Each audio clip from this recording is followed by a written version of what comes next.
Good morning. Today I'm reading Dick Whittington.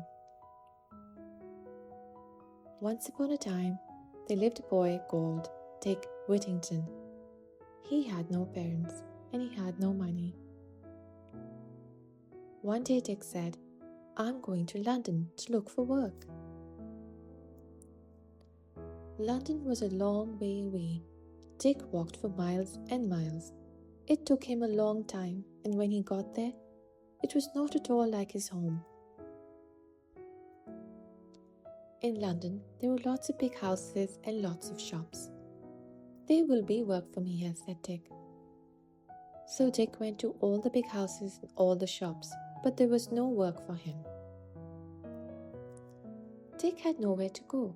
He was so tired that he went to sleep in the doorway of a big house. A cook came out of the door. "You can't sleep here," she said. "Go away at once." Just then the man who lived in the house came home. He was called Mr. Fitzwarren, and he was very rich. "This boy has nowhere to go," he said to the cook. "Let him work in the kitchen." So Dick started to work in the kitchen. He worked hard all day, and Mr. Fitzwarren was very pleased. At night, he slept in a room at the very top of the house. The room was only big enough for Dick's bed. But every night, as Dick tried to sleep, rats and mice jumped about on his bed. "A cat would catch all these rats and mice," said Dick. "I will go and buy a cat." The next day, Dick saw a woman who had a beautiful cat to sell. "Can this cat catch rats and mice?" said Dick. "This cat is the best rat and mouse catcher in the whole of London," said the woman. "Then I would like to buy her," said Dick. Dick gave the woman 1 penny and he took the cat home. When Dick went to bed that night, the cat chased the rats and mice away. At last, Dick had a good night's sleep. Mr. Fitzwarren had a beautiful daughter called Alice. Alice wanted to help Dick. "My father has lots of ships," she said. "He sells goods to rich people in countries far away. Give him something to sell and then you can be rich."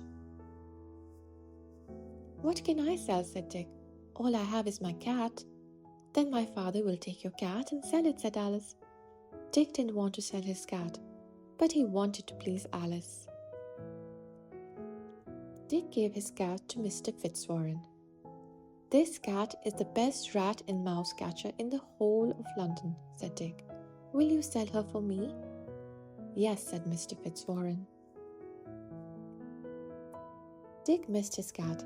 Every night, the rats and mice came back and jumped about on Dick's bed. This made Dick very unhappy. "I don't like London," said Dick. "I'm going back home." So the next day, Dick set out for home. Just as he was leaving London, he heard the church bells. "Turn again, Whittington, Lord Mayor of London. Turn again, Whittington, thrice Mayor of London." "The bells are calling me back to London," said Dick. So Dick didn't leave London.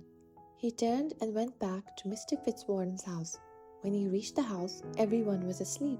No one had seen him leave. As Dick was sleeping in his bed, Mr. Fitzwarren's ship was sailing to a country far away. The king and queen of the country wanted to buy some goods. As he was leaving the ship to go and see them, Mr. Fitzwarren took Dick's cat with him. The king and queen had a beautiful palace, but there were mice and rats running all over it. Mr. Fitzwarren said, "I have a cat that can help you." And Dick's cat chased all the rats and mice away. The king and queen wanted to buy Dick's cat, but the cat wanted to go home. The king and queen said, "This beautiful cat has helped us. Take her home and give this money to her master." So Mr. Fitzwarren took the cat back to London.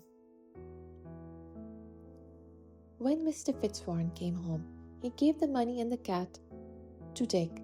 Dick was pleased to have the money, and he was even more pleased to see his cat again.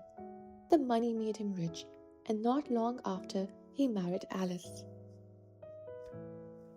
So Dick, Alice and the cat lived happily ever after, and the people of London made Dick the Lord Mayor, just as the bells had said. The end.